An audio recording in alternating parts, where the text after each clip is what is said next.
If it swims, he seeks it. If it exists, he will find it. And if it's possible, he'll catch it. Simply Fishing and host Bob Mehsikomer are on a quest to expand your fishing horizons on every episode. Brought to you by Yamaha. Reliability starts here. Beckman, North America's trusted name in nets. Klein Nissan, your Nissan dealer with a global perspective. M&G by Lindy, now with the Buckaboo. Pose, makers of the original Giant Jackpot and Awaker. Ranger Boats, still building legends one at a time. Angler's Edge Plus, fishing on the edge of technology. And by Western Filament's Tough Lines, when only the toughest will do. Oh, big smallmouth just came up right there. I just watched it. Right there. It just come right up out of... There's a 5-pound smallmouth right there. Let's get him.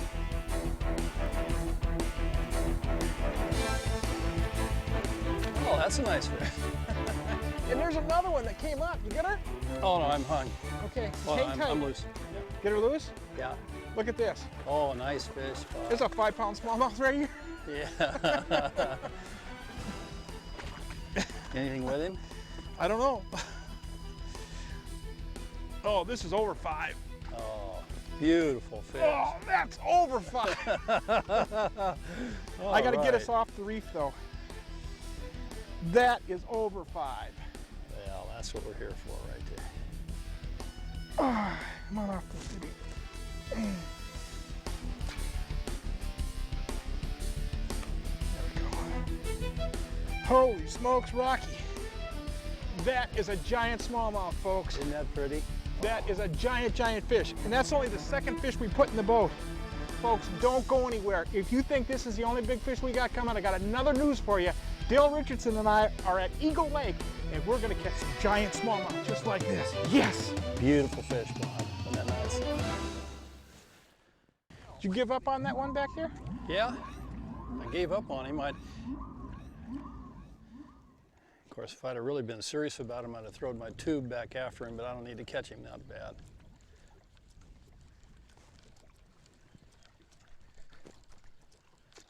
Oh, there we go. Fish. Nice Oh, fish. man. Nice fish. Oh.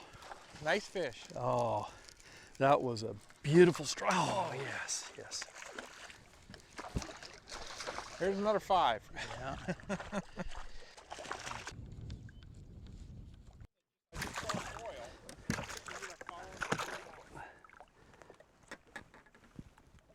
Be careful there. Yeah. Boy, this guy's got... There you go. Get There we go. Oh, yeah. Nice fish. Boy, he's got a face full of hooks, too. Oh, he wasn't coming off. Oh, look at that beautiful fish. You get Gorgeous, to go, aren't they? Yes, they are. There you go, buddy. See you next year. Ah. You know, folks, you're going to hear this more than Gorgeous, once gorgeous. this season That was because since I've discovered the Angler's Edge Plus, I've been totally amazed. It's not the answer to all problems concerning you catching fish. However, applying reasonable techniques during predicted periods will assist in you catching more fish. To know when, simply resort to the information detailed on your Angler's Edge Plus as we did. In review of our situation, you'll note there was a predicted activity period about 3 p.m. And because the Angler's Edge takes into account your exact location and barometric condition, you won't be caught trying to calculate the variables. Trust as we do in the Angler's Edge I Plus. have to go around this if I can. Come on. You're still there.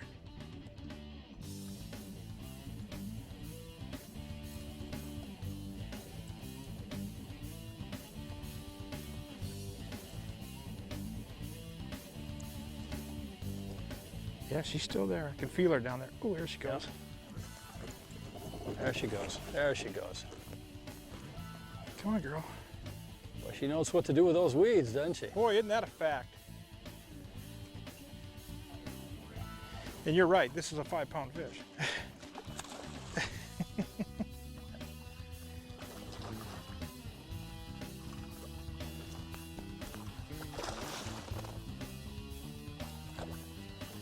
Well, it's 4 plus anyway.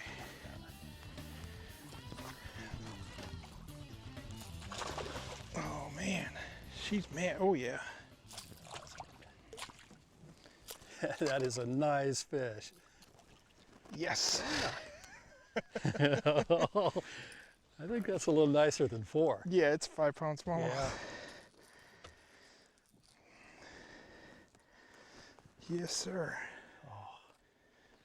We're gonna slap some fish. I know it. We'll just keep working our way right up around this.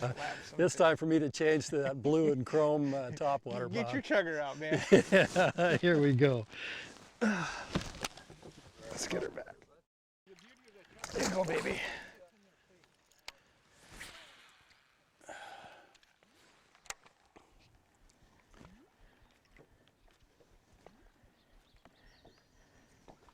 What we got here, folks, is a huge, huge rock reef coming out.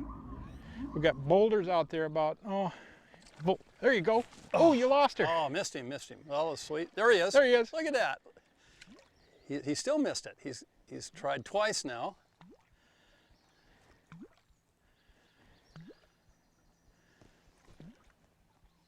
He didn't even touch it either time. Oh, that one did. Oh, all right. Little guy out here on the outside edge. But this reef we're fishing here, folks, is it's actually a point, I guess, if you were being accurate. And there's a huge boulder pile that's associated with it beneath us. And what we've got is 2 different types of characteristic rocks. We have round rock, which is what we're throwing up on top of. And then out here on the outside edge, on the perimeter, is the actual shield rock, the Canadian shield, if you would, that's basically keeping us from going in there. But it's allowing these fish to come up here. These males and females are roaming around on top of this flats in here. And because the light has gone down on us, it's still early in the day, but the cloud covers come in. Fish will start to roam. They'll get off their structure a little bit. They won't be so glued, if you will. And that's what we're trying to do, find a 6-pound fish on topwater.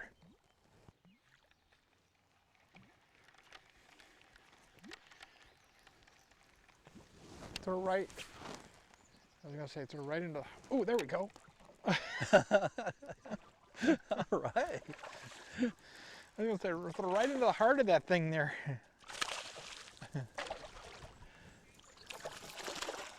Come here, baby. I want you to go back in there and tell your great-great-great-grandmother that we're here, okay? You understand? Okay? That's all you have to do. Just go in there and tell her some big guy is up here with a lure that you might be interested in.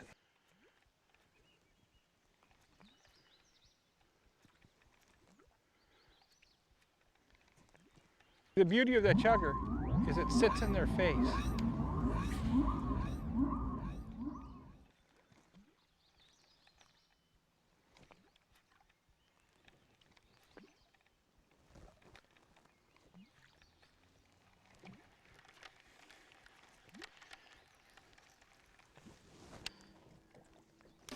Oh, little guy. Oh, look at that! Oh, that's... You know, I thought this was a 1-pound fish. Oh, that is... Oh. Oh, you better get your bait in there, brother. I thought this was a 1-pound... I thought this was a 1-pound fish. Let me tell you. No more. Now there's a 3.5 or 4 pound there. Just a little one, huh? Yeah, I thought it was a 1-pound fish when she hit it.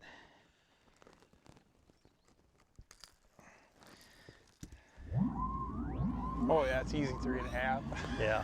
Oh, and they're so pretty. Oh gorgeous. man, it's a nice looking fish. My thumb, and so is yours, gonna be torn up. You know, this little super lightweight McDonough rig here. Very different thing to fish. It's you can never feel it on the bottom. Yeah. Unless it's just extremely gravelly. Yeah. You got to go extremely slow, and but it's just a line watching kind of bait, and most of the time when I pick up something on it, it's because I see the line twitch just a little bit, or you don't even feel it. There you go. Oh, there it is, Bob. There it is.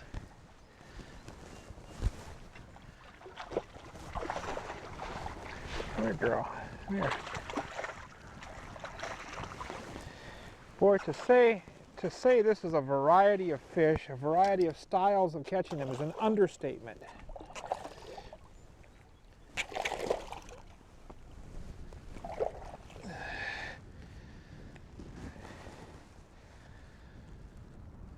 But that fish right there was on a tube.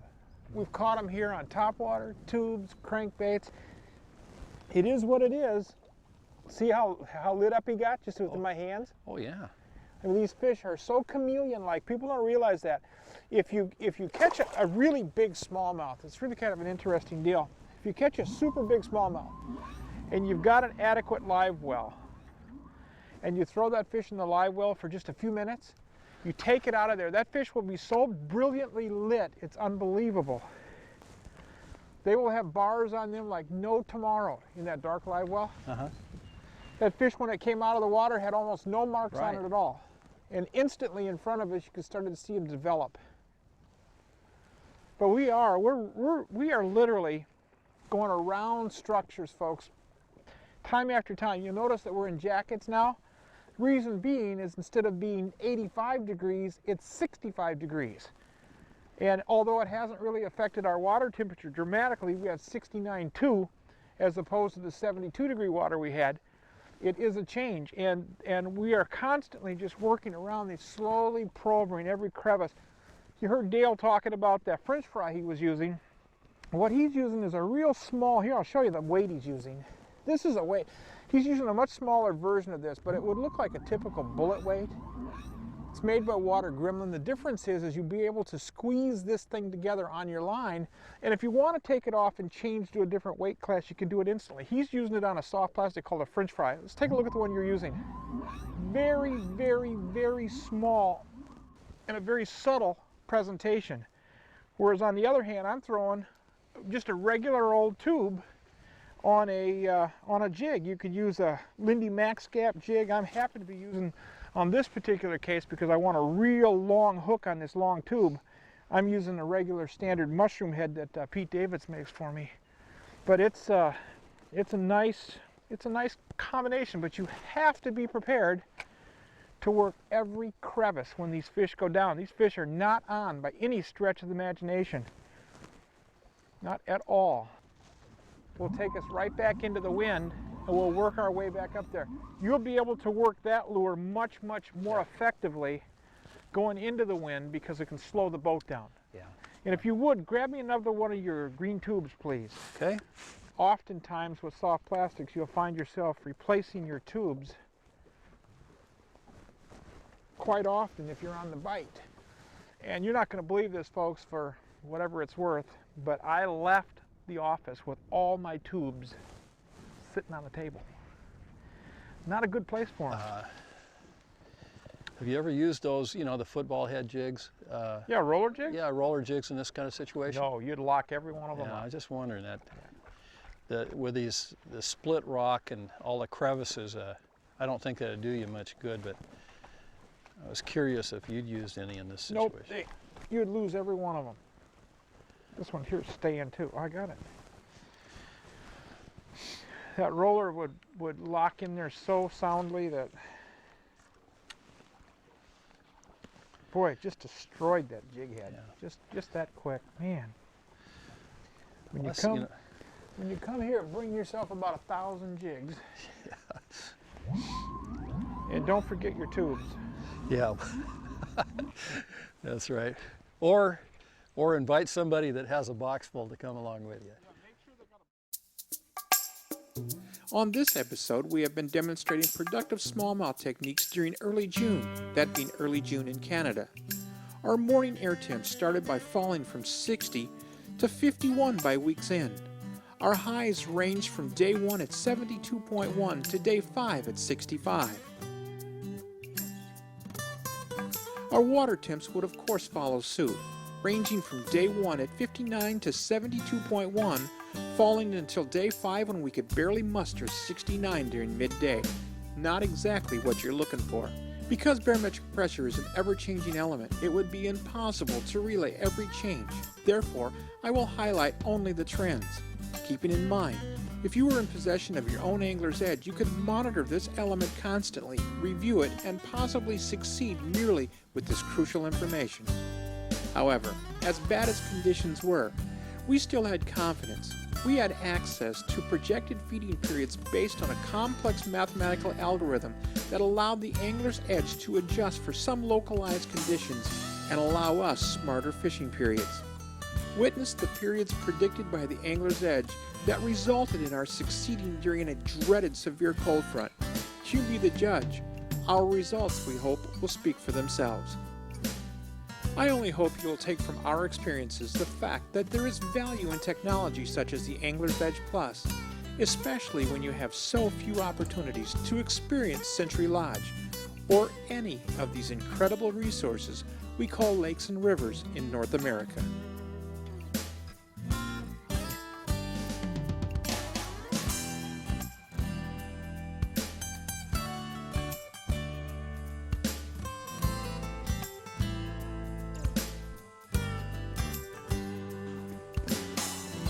How close you want to fish it? It's up to you.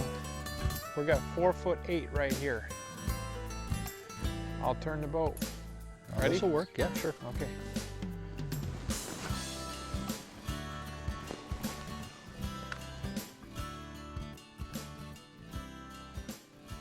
There's a fish on this right now. Oh, it was pulling line. No hook.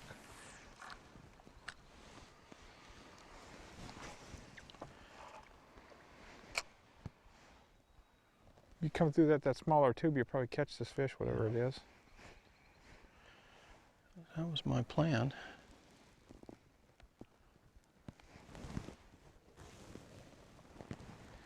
I haven't felt any like, got hooks in your resistance. Uh-huh.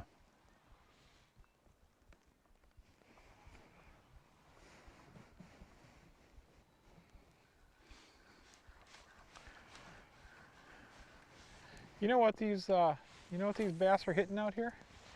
Watch these mayflies. See them? Yeah.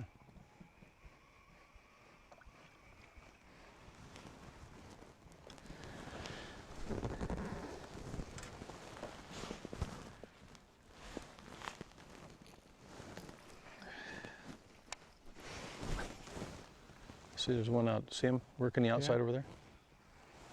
Mm-hmm.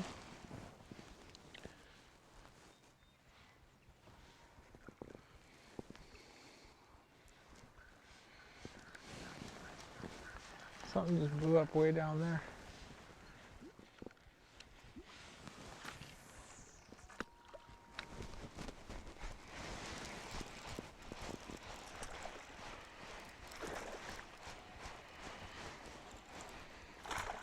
Smallie, isn't it? Mm-hmm. Yeah. Oh, that's a nice fish. Oh, yes. What a way to close it, huh? Oh, yes. Nice quiet night, little warming trend, little topwater action. It ain't a monster, but it is what it is. The last fish of the trip, right here. Come here, girl. Maybe I should say thanks to Rich and Kay and everybody back at the lodge while we're fighting this thing. Come here, baby. Come on. Come on. And I know that they would really welcome you folks to come on up here and try a little bit of this smallmouth action. Whether it's topwater, jigs, crankbaits, you name it, Dale and I have had the experience of being able to catch these fish right here at Century Lodge on Osbourne Bay. Look at this girl, come on. What a way to do it, huh? Boy, oh boy. Yes, indeed.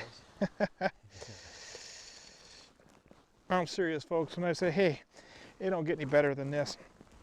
It ain't the biggest girl we caught, but we did show you some big fish, and hopefully we showed you some new techniques, or at least introduced you a little bit of the variety of fishing that has to. Look at this fish colorize itself right now. She's changing colors literally in my hands right now. See how barred she's gotten? That's because she's out of her element. Her light's changing, her eyes are sensing that and changing her body. I'm gonna get her back. Remember, practice CPR, catch, phone, and release. If future fishing is in your hands, and do it right here at Century Lodge in Osbourne Bay. Dale, did you have a good time? Easily the best smallmouth experience of my life. Folks, with that being said, you stay tuned. We'll see you next week with more Simply Fishing. Dale was with me next week. Who's going to be with me next week? You tune in and find out. I can tell you this, we're going to hunt for big fish someplace in, well, you know, it used to be North America, but now we do Brazil. Peacocks might not be North America anymore. Boy, she ate right on the end of that thing, didn't she? She ate right on the end of it.